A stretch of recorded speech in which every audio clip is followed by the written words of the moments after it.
Terima kasih Tuhan. Inilah pengakuan iman kami kepadamu, bahwa Engkau adalah segalanya bagi kami.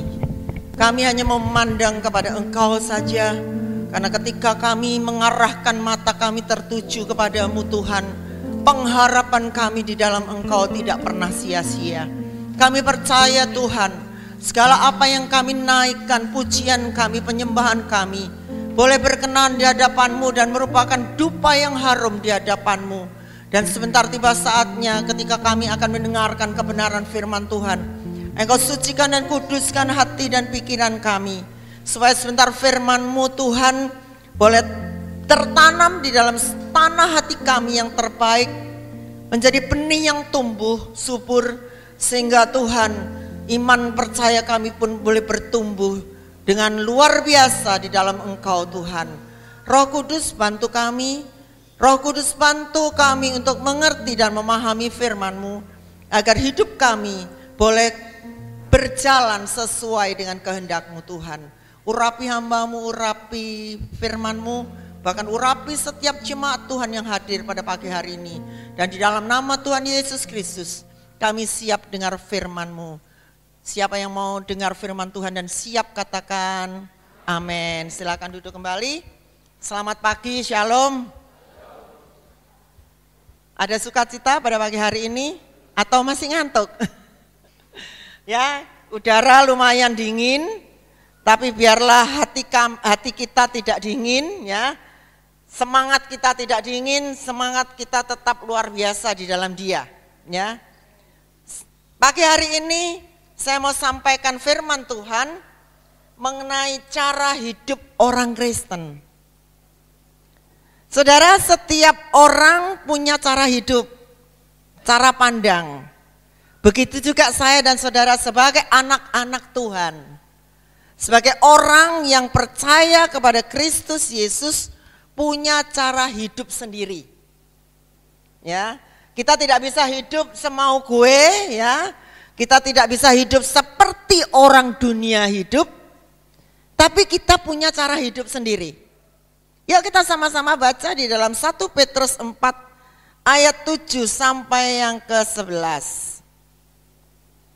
1 Petrus 4 ayat 7 sampai yang ke-11. Di depan sudah ditayangkan, saya bacakan. Kesudahan segala sesuatu sudah dekat. Karena itu kuasailah dirimu dan jadilah tenang, supaya kamu dapat berdoa. Tetapi yang terutama, kasihilah sungguh-sungguh seorang akan yang lain, sebab kasih menutupi banyak sekali dosa. Berilah tumpangan seorang akan yang lain dengan tidak bersungut-sungut. Layanilah seorang akan yang lain sesuai dengan karunia yang telah diperoleh tiap-tiap orang sebagai pengurus yang baik dari kasih karunia Allah. Jika ada orang yang berbicara, baiklah ia berbicara sebagai orang yang menyampaikan firman Allah.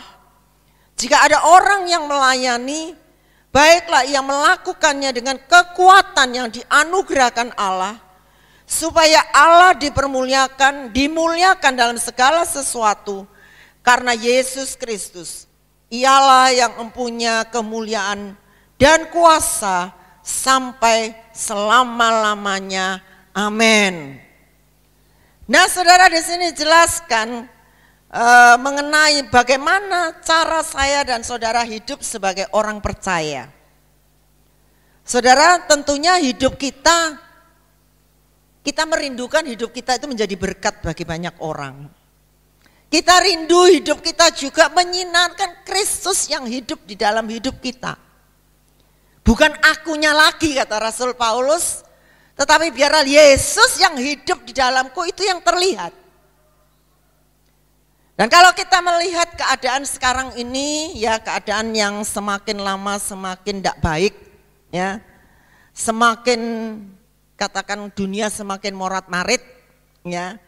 Kebanyakan hidup kita pun sebagai orang percaya banyak dipengaruhi oleh keadaan dunia yang semakin carut-marut. Tapi pagi hari ini kita diingatkan kembali oleh firman Tuhan yang kita baca. Ya, firman Tuhan diawali dengan kata, kesudahan segala sesuatu sudah dekat. Ya, ini bisa berarti ketika Petrus mengatakan kesudahan segala sesuatu sudah dekat. Ya, berarti jika kesudahan segala sesuatu sudah dekat, jika akhir zaman ini sudah dekat atau kedatangan Kristus sudah dekat, maka bagaimanakah seharusnya saya dan saudara hidup di dalam dunia ini? Bagaimanakah saya dan saudara hidup menghadapi semua tantangan di dalam dunia ini? Yang kalau saudara lihat di media, ya di media sosial, begitu banyak kejahatan yang terjadi. Ya, sepertinya ketika seseorang itu membunuh seorang, dimutilasi itu sudah biasa. Dipotong-potong sudah biasa, belum lagi suami bunuh istri. Ya, kalau beberapa hari yang lalu saya melihat YouTube, ada seorang ibu yang punya anak sudah 4, umur 17 tahun yang tertua, yang kecil umur 1 tahun 2 bulan. Disiram air keras oleh suami karena suami diceraikan oleh istrinya. Nah, saudara minta untuk rujuk, enggak mau, mengancam, ya, awas pasti aku buat engkau cacat, dan disiram air keras. Penderitaannya begitu panjang, sampai 6 bulan terakhir ini masih belum sembuh, ya masih di sininya masih di plester, di sininya masih ditutup perban. Ya saudara, begitu kejamnya. Dan kalau bayi dibuang di mana-mana itu sudah biasa. Tetapi saya dan saudara sebagai orang percaya, katakan ketika kesudahan segala sesuatu sudah dekat. Kalau kita memasuki pada masa-masa yang sulit yang dikatakan kasih semakin tawar. Ya, dunia ini sudah tidak ada kasih lagi. Tetapi saya dan saudara adalah orang-orang yang harus punya kasih itu di dalam hidup kita. Dan dikatakan seandainya kita tahu bahwa besok Tuhan Yesus akan datang. Atau seandainya saya dan saudara dipanggil oleh Tuhan besok. Apa yang harus saya dan saudara lakukan? Mungkin saya dan saudara ketika tahu, mungkin ayo cepat-cepat kita berbuat yang baik, kita minta ampun dosa. Atau menggunakan kesempatan yang ada selagi kita hidup, yuk kita bersenang-senang, berfoya-foya. Karena kehidupan hedonisme saat-saat ini sudah sangat luar biasa. Orang sudah mengenyampingkan, ya, yang namanya Matius 6:33, carilah kerajaan Allah dengan kebenarannya, itu sudah sepertinya berlalu. Ya, kita cari kesenangan dunia dulu yang mungkin bisa memuaskan hati kita. Tapi saya katakan dunia tidak bisa memuaskan kita. Damai sejahtera yang dunia berikan kepada kita hanya sementara, tetapi damai sejahtera Allah itu menguasai hati dan pikiran kita itu secara luar biasa, sehingga kita menjadi orang-orang yang bisa menguasai diri kita. Nah saudara, karena itu dikatakan ayat selanjutnya, kuasailah dirimu dan jadilah tenang. Ketenangan ini perlu di dalam setiap kehidupan kita. Ya. Saudara, untuk mengerjakan apapun juga kita perlu ketenangan. Ya, dalam bekerja, dalam kehidupan kita sehari-hari, ketika kita bermasyarakat, kita perlu yang namanya ketenangan. Ya. Ketika saya dan saudara tenang, dikatakan apa yang bisa kita lakukan supaya kamu dapat berdoa. Saudara, kalau habis marah-marah bisakah kita berdoa? Kalau hati kita dipenuhi dengan macam-macam hal yang membuat kita jengkel atau membuat kita bisa marah, apakah kita bisa berdoa? Bukankah ketika kita berdoa menghadap Allah kita yang dikatakan maha tinggi, maha kuasa, saya dan saudara perlu minta ampun dosa dulu, menyucikan hati dan pikiran kita. Kita datang dengan hati yang tulus dan hati yang rindu untuk kita berjumpa dengan Allah kita. Nah saudara, di sini dikatakan, kuasailah dirimu dan jadilah tenang supaya kamu dapat berdoa. Ini sangat penting. Bahkan di sini dalam ayat yang terakhir diakhiri di ayat yang ke-11 dengan kata, ialah yang empunya kemuliaan dan kuasa sampai selama-lamanya. Saudara, saya dan saudara sebagai orang percaya gak perlu takut ya dengan apapun yang sedang terjadi saat ini. Nah kalau kita mau mengikuti berita-berita dunia baik di TV maupun mungkin ketika ada talk show atau apapun yang di TV yang diadakan, saudara menjadi bingung, saudara menjadi takut dengan keadaan dunia ini. Macam-macam hal bisa terjadi dalam dunia ini. Ya, kalau tiba-tiba saya dengar di Gorontalo bisa banjir, itu luar biasa. Hujan deras 2 hari 2 malam tidak berhenti, banjir semua tergenang. Kalau sudah menghadapi yang demikian kita tidak tenang, ya kita jadi tidak karuan, kita bisa sakit. Ya, tetapi saya dan saudara diajar oleh firman Tuhan pada pagi hari ini. Jangan takut dengan kejadian-kejadian yang ada di dalam dunia ini sedang terjadi, yang membuat kita mungkin menjadi takut dan gentar. Kita khawatir, mungkin yang muda-muda khawatir masa depanku gimana. Yang tua-tua memikirkan anak cucunya gimana. Bahkan mungkin yang seperti saya pun sudah tua, apa yang harus bisa aku lakukan dengan semuanya ini? Nah saudara, pertanyaannya buat setiap kita sebagai orang percaya kepada Tuhan Yesus, apa yang harus kita lakukan? Yang pertama dikatakan, sudah saya singgung tadi, menguasai diri dengan tenang. Sekali lagi saya katakan, hanya orang yang menguasai diri dan menjadi tenang dikatakan bisa berdoa. Bisa mempunyai satu hal yang baik untuk kita bawa di dalam doa kita, sehingga kita mendapatkan petunjuk dari Tuhan. Saudara, doa itu kan bukan saja kita minta-minta menyatakan keinginan kita kepada Allah, tetapi kita mau belajar di dalam doa kita, karena doa berbicara mengenai hubungan 2 arah antara kita dengan Allah, Allah dengan kita.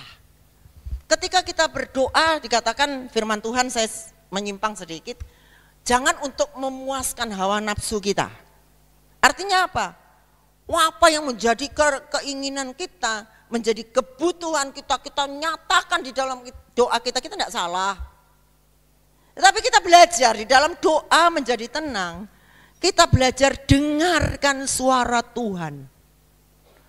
Dengarkan apa yang Tuhan mau bicara kepada kita, sehingga saya dan saudara mendapatkan petunjuk untuk jalan menuju kebenarannya setiap hari.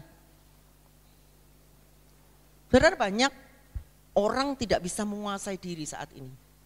Karena apa? Tekanan ekonomi. Ya. Mungkin juga karena keadaan rumah tangga yang kacau balau. Atau keadaan fisik kita. Yang sekarang ini banyak orang sakit kanker itu di mana-mana. Sepertinya kanker itu seperti penyakit menular. Penyakit kanker, penyakit lambung itu sudah merata di mana-mana. Saya jadi kemarin saya juga besuk ya tante saya, tinggal tante saya satu-satunya yang tua yang ada ya di generasi atas saya. Sakit apa? Lambungnya sakit sampai tembus ke pinggang. Ya. Ternyata juga pinggangnya juga punggungnya bermasalah dengan tulang belakang itu yang sudah mulai aus ya, turun. Sakit luar biasa. Saudara, kalau sakit lambung itu berarti ada satu hal yang kita pikirkan di bawah alam sadar kita. Mungkin kita bilang enggak mikir, tapi padahal ya itu masuk di dalam hati kita, pikiran kita, sehingga lambung kita bermasalah. Nah saudara, ada yang kanker, ada yang mana. Seperti penyakit kanker ini menular, sebenarnya tidak menular. Tapi di mana-mana orang sakit kanker itu banyak. Nah saudara, firman Tuhan ajarkan saya dan saudara bisa tenang dan menguasai diri kita. Kita menjadi orang yang tidak gampang marah. Kita bisa berpikir tenang. Menghadapi masalah kita bisa bijaksana. Jangan melakukan seperti yang orang dunia lakukan. Ya, kalau saya melihat ya orang-orang di sekitar kita yang belum percaya Tuhan bisa tenang menghadapi macam-macam masalah. Yang seharusnya saya dan saudara lebih tenang seharusnya menghadapi masalah apapun juga. Karena kita punya Tuhan yang dahsyat. Kita punya Tuhan yang hebat. Yang kuasanya tidak pernah berubah dari dulu, sekarang, sampai selama-lamanya. Oleh sebab itu di sini dikatakan, kalau kita tidak bisa menguasai diri, kita akan hancur. Orang yang tenang dapat menghidupi nilai kerajaan Allah yang diterapkan dalam kehidupan, sehingga kita tidak ikut arus dunia ini. Kan arus dunia ini begitu kencangnya untuk menyeret kita. Ya, saya khawatir dengan anak-anak kaum muda yang saat ini ya, maaf, anut ubyung untuk beribadah di suatu gereja yang luar biasa. Saya tidak sebutkan namanya. Ya. Karena di situ banyak kalangan muda yang kumpul. Jadi satu, jangan sampai ibadah kita sebagai orang muda ini hanya anut ubyung, katanya orang Jawa. Ikut sana, ikut sini, tapi nilai ibadah tidak diperoleh sama sekali. Saudara, ketika saya dan saudara beribadah kepada Tuhan, kita perlu firman Tuhan yang bisa kita tangkap, yang menjadi rema di dalam kehidupan kita, tertanam di dalam tanah hati kita, menjadi benih firman yang harus bertumbuh. Nah saudara, kalau cuman kita beribadah hanya ikut arus, ya yang kita sebut ikut anut ubyung saja, kita tidak akan beroleh apa-apa. Kita mungkin di pagi hari ini kita berkumpul di tempat ini hanya sebagian kecil saja, merupakan kelompok yang kecil. Tuhan tidak melihat kuantitas, tapi lihat kualitas saya dan saudara ketika beribadah kepada Tuhan. Bagaimana sikap hati kita ketika pagi hari ini kita mungkin ditegur oleh firman Tuhan mengenai kita harus menguasai diri dengan tenang supaya kita bisa berdoa. Orang yang dapat tenang, yang tenang dikatakan dapat menghidupi nilai kerajaan Allah yang diterapkan dalam kehidupan kita, sehingga kita tidak terbawa arus dunia ini. Nah sebagai orang Kristen harus punya nilai-nilai kerajaan. Ya, nilai-nilai kerajaan itu harus ada di dalam kehidupan kita. Loh, kita anak raja kok. Ya, bagaimana sikap kita sebagai anak raja? Bagaimana cara hidup kita sebagai anak raja? Ya, pasti diatur. Kalau saudara baca di dalam kitab Ester, ketika Ester masuk ke istana, ya, bagaimana Ester harus menjadi permaisuri, hidupnya diatur. Sedemikian rupa, begitu juga saya dan saudara sebagai anak-anak raja. Saya dan saudara punya nilai-nilai kehidupan kerajaan di dalam hidup kita. Hidup kita harus sesuai dengan firman Tuhan dan menerapkan firman Tuhan dalam kehidupan kita sehari-hari. Saudara, makanya ketika saudara datang ke tempat ini, ya seringkali ketika saya menyampaikan firman Tuhan di tempat ini, persiapkan dirimu untuk menghadap Tuhan. Ya, ketika kita mau beribadah, kita harus mempersiapkan hidup kita untuk kita datang kepada Tuhan. Sehingga ketika kita datang di tempat ini, saudara minta Roh Kudus bekerja untuk berikan hikmat, berikan pertolongan supaya saya dan saudara bisa menangkap rema dari firman Tuhan. Dan kita bisa terapkan di dalam kehidupan kita sehari-hari. Sehingga kita sebagai orang Kristen tidak hanya ikut Tuhan berpuluh-puluh tahun, tapi hidup kita tanpa perubahan. Nah saudara, karena Tuhan lebih menginginkan, saya katakan, perubahan hidup kita.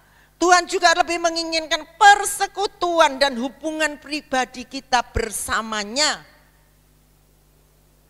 Tuhan rindu saya dan saudara punya hubungan yang intim dengan Dia. Kerinduan untuk senantiasa dikatakan punya hubungan pribadi bersamanya. Sehingga hidup kita sepenuhnya bergantung kepada Tuhan. Saudara, orang yang menggantungkan dirinya kepada Tuhan dan mengandalkan Tuhan, bukan mengandalkan kekuatan kita. Firman Tuhan katakan diberkati. Ya, jangan saudara tangkap berkat secara jasmani saja. Berkat rohani itu sangat penting dalam kehidupan kita. Kenapa? Ketika rohani kita sehat, jasmani kita loh pasti sehat. Kenapa? Firman Tuhan kan katakan dalam hati yang gembira itu adalah obat.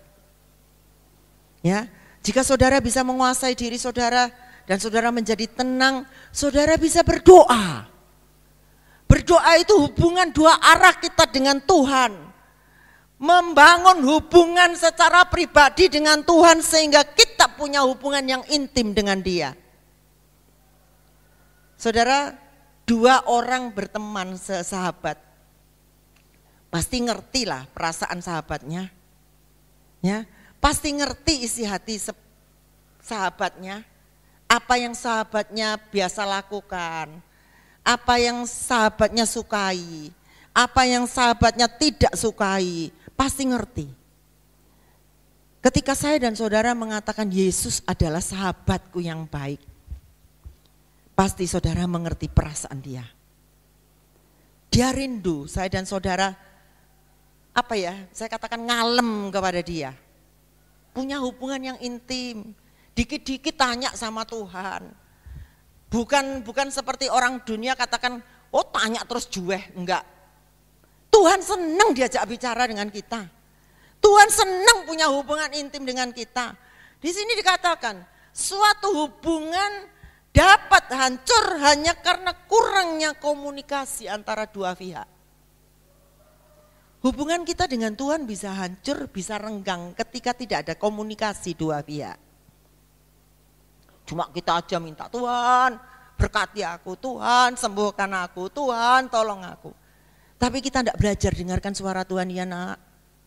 Hidup dekat dengan aku, ya. Hidup jalan sesuai dengan firman-Nya. Kita kan jarang dengarkan firman Tuhan, dengarkan Tuhan bicara dalam ketika kita berdoa dengan Dia. Nah saudara, begitupun dengan hubungan kita dengan Allah. Hubungan kita bisa hancur ketika kita tidak punya komunikasi dua pihak antara kita dengan Tuhan. Ya, kita tidak bisa hidup sendiri. Kita tidak bisa hidup mengandalkan kekuatan kita sendiri. Mengandalkan orang-orang di sekitar kita tidak bisa. Hanya Tuhanlah tempat ketergantungan kita. Hanya Tuhanlah segalanya bagi kita semua. Nah saudara, oleh karena itu kita harus menjaga hubungan kita dengan Tuhan, melewati disiplin rohani, yaitu satu-satunya berdoa. Saya tadi ngomong-ngomong sama Bu Yeni, ya sama Bu Licen, doa itu paling tidak disukai. Ketika gereja besar pun ketika mengadakan doa puasa, ya, yang datang dikit, tidak suka. Padahal saudara, doa yang dinaikkan dengan sungguh-sungguh dikatakan, doa itu besar kuasanya. Semua bisa diselesaikan dengan doa. Saudara, satu kesaksian ketika saya punya adik yang saya sering ceritakan kepada saudara kanker, ya beberapa bulan yang lalu dia drop lagi saudara. Dropnya itu bukan karena kankernya. Saya katakan lambungnya karena apa? Mikir, mungkin banyak masalah yang dipikirkan. Makanya saya katakan kalau enggak mau sakit kanker, ojo kakek mikir sing abot-abot, serahkan sama Tuhan. Ya. Karena kepahitan, kemarahan yang disimpan dalam hati, pikiran yang stres itu membuat orang bisa sakit kanker. Ya saudara, dia sampai drop, sampai sudah tidak ingat orang. Pandangan matanya kosong. Masuk di rumah sakit, tidak mau makan, tidak mau apa, seperti apa ya? Kalau saya katakan seperti orang sengaja, tapi dia pun tidak sadar melakukan itu, saudara. Nah saudara, apa yang dipikirkan saya tidak ngerti, tapi di rumah sakit sudah pandangannya kosong, diajak ngomong sudah tidak ngamper. Nah saudara, kemudian kita sama-sama berdoa dan kita undang satu hamba Tuhan yang memang punya penglihatan, karunia penglihatan untuk melihat seseorang ya yang sedang apa, diundang, kemudian didoakan. Ternyata saudara, dalam penglihatan itu dikatakan sudah banyak orang-orang yang berpakaian hitam, tapi di belakangnya orang-orang berjubah putih. Dan hamba Tuhan ini bilang, belum waktunya dipanggil Tuhan. Belum waktunya. Kemudian kita secara alam roh kita berperang, kita tengking dalam nama Yesus, roh maut ditengking dalam nama Yesus. Apapun yang menghalangi ya hubungan kita dengan Tuhan dipatahkan dalam nama Yesus. Kemudian dedek saya sadar, dia bisa cerita sama saya. Aku tuh loh sudah enggak tahu apa-apa, enggak ingat apa-apa. Loh, aku datang ke rumah sakit, kamu tahu enggak? Enggak ingat. Padahal melihat, omong-omong. Karena pandangan matanya sudah kosong. Dia bilang, aku loh mau berdoa, tidak berdaya apa-apa. Aku loh mau panggil Tuhan, seperti mulutku ditutup. Nah saudara, saya katakan, ini orangnya dekat loh sama Tuhan, sering hubungan sama Tuhan setiap hari, punya waktu saat teduh, dan sedikit celah ada kemarahan dalam hati kita, dalam pikiran kita, iblis masuk. Oleh sebab itu jangan ambil celah sedikit pun ya, supaya iblis bisa masuk mengganggu kita. Nah saudara, setelah itu dia bilang, ini loh perlunya orang-orang yang sakit seperti aku didampingi dengan pendoa-pendoa yang bisa merupakan tembok yang mengelilingi aku dari segala kuasa-kuasa iblis. Nah saudara, setelah itu dia agak baik ya. Kemudian kembali lagi seperti down lagi saudara. Terus keluarga berdoa satu-satu. Dari pihak keluarga sendiri satu-satu, anaknya, suaminya berdoa sama-sama. Ya saudara, tahu-tahu apa saudara? Karena tidak mau makan, mungkin pikirannya jalan, hormon di tubuhnya tidak seimbang, sehingga apa? Tidak punya sakit gula, gulanya bisa 490. Sudah tidak kuat, masuk rumah sakit. Tidak berdaya, tidak bisa jalan, tidak bisa duduk, tidak bisa apapun juga. Nah saudara, maka oleh sebab itu ini firman Tuhan saya sampaikan kepada saudara, pentingnya ya jadi tenang, menguasai diri untuk bisa berdoa. Nah saudara, singkat cerita selanjutnya kita gempur dengan doa terus, akhirnya sembuh. Walaupun sembuhnya, pemulihannya itu secara lambat ya, tapi mulai lagi sembuh, mendapat kesempatan lagi untuk bisa memperbaiki diri kepada Tuhan. Nah saudara, oleh sebab itu yuk kita sama-sama di dalam kehidupan kita. Karena dikatakan doa itu bukan merupakan satu kewajiban bagi kita sebagai orang percaya. Tapi dikatakan doa itu suatu kebutuhan. Karena doa itu adalah nafas hidup kita. Doa itu kebutuhan. Bukan hanya kewajiban. Bukan sebagai kewajiban, ritual yang harus kita lakukan, bukan. Tapi kebutuhan kita untuk berbicara dengan Tuhan. Nah saudara, jangan pernah berkata kita percaya dan mengasihi Tuhan kalau hanya untuk berbicara dengannya saja kita tidak punya waktu. Bisa nangkep ya saudara? Jangan saudara berkata saudara mengasihi Tuhan. Ya, kalau saudara tidak punya waktu untuk berbicara dengan Tuhan, yaitu berdoa. Mungkin firman Tuhan pada pagi hari ini keras selalu ya. Tapi saya katakan perlu untuk akhir zaman ini. Kita sungguh-sungguh di dalam Tuhan. Karena ketergantungan hidup kita itu hanya Dia saja. Nah saudara, di dalam Lukas 21 ayat 36. Dikatakan demikian, berjaga-jagalah senantiasa sambil berdoa, supaya kamu beroleh kekuatan untuk luput dari semua yang terjadi itu, dan supaya kamu tahan berdiri di hadapan Anak Manusia. Dan ketika iblis mau ambil celah di dalam kehidupan kita, yang membuat kita tidak berdaya apa-apa, kita bisa diluputkan. Kita punya kekuatan berdiri di hadapan Allah. Nah saudara, ini pentingnya. Jadi saudara untuk datang kepada Tuhan, mempersiapkan diri yang sebaik-baiknya untuk tangkap firman Tuhan. Jangan tidur malam-malam sehingga pagi ketika bangun beribadah, yang pagi hari ibadah di tempat ini pagi hari, saudara enggak ngantuk, tapi saudara bisa terima firman Tuhan.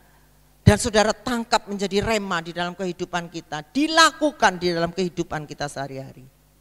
Terus yang kedua, dalam ayat yang ke-8 dikatakan mengasihi dengan sungguh-sungguh.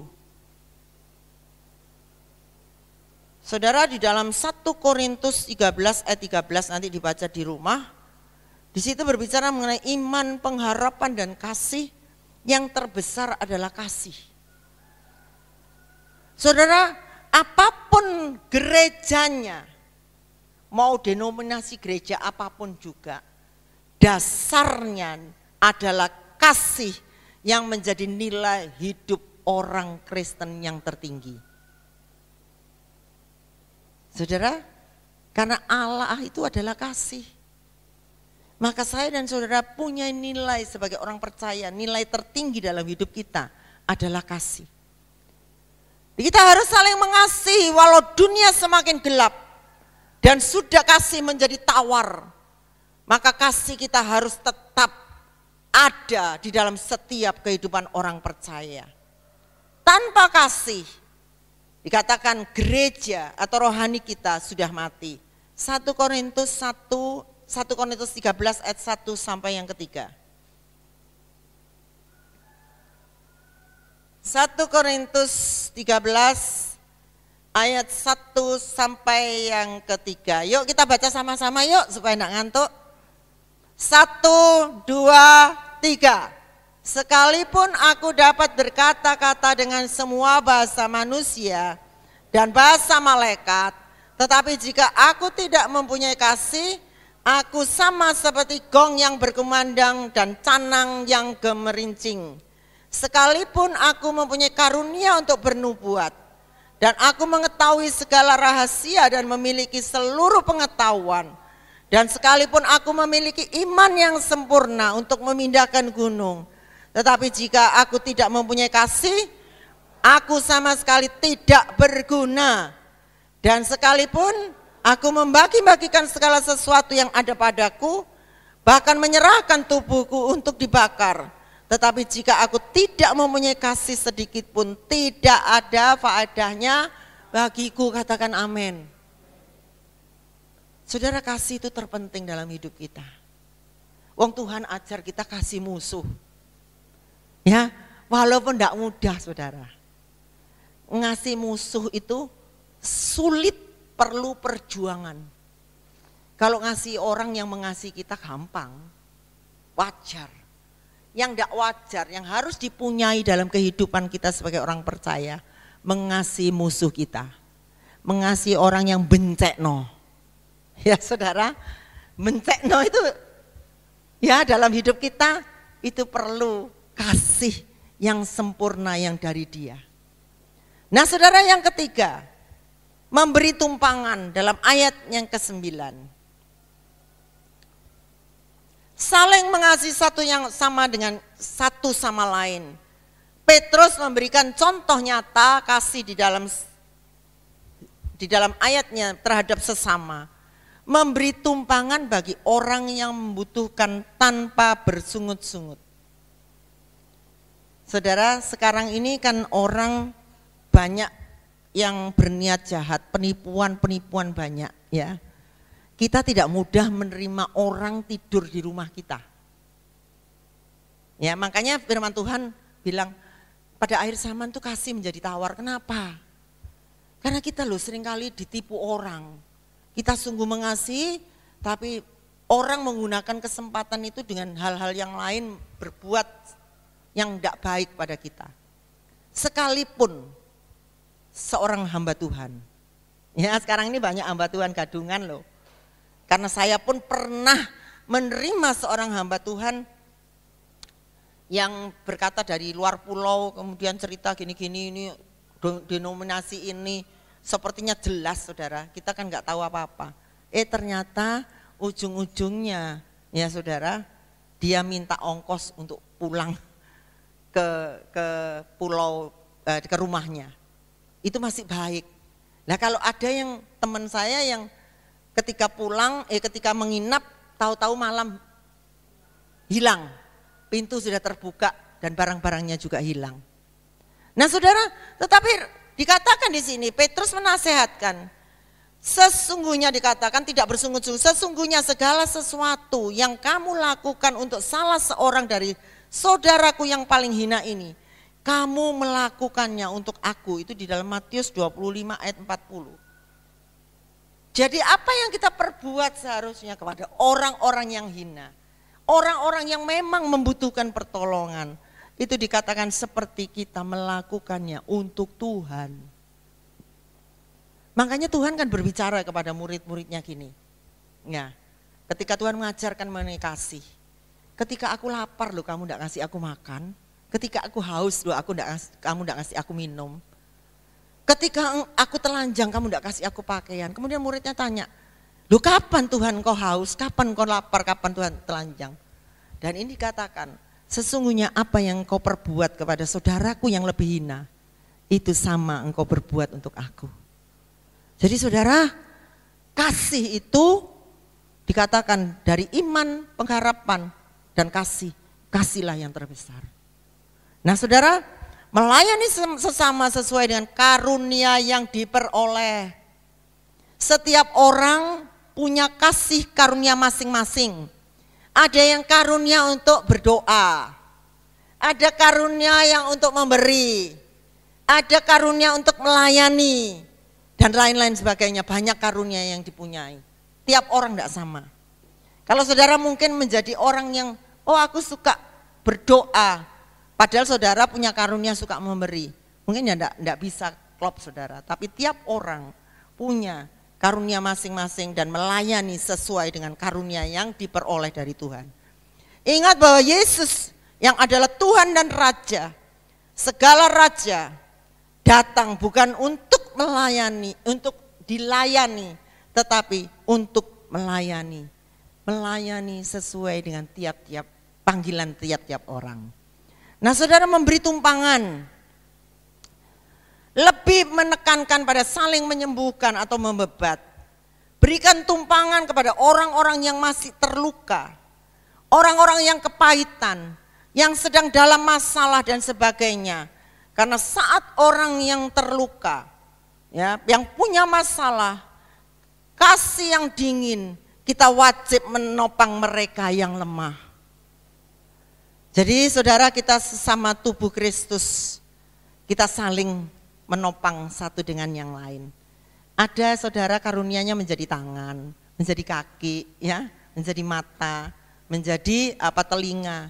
Biarlah kita melayani sesuai dengan karunia yang Tuhan berikan kepada kita semuanya. Nah saudara, di sini dikatakan berilah maka kamu akan diberi, kasihi maka kita akan dikasihi, kuatkan maka kita juga akan dikuatkan, hiburkan maka kita juga akan dihiburkan.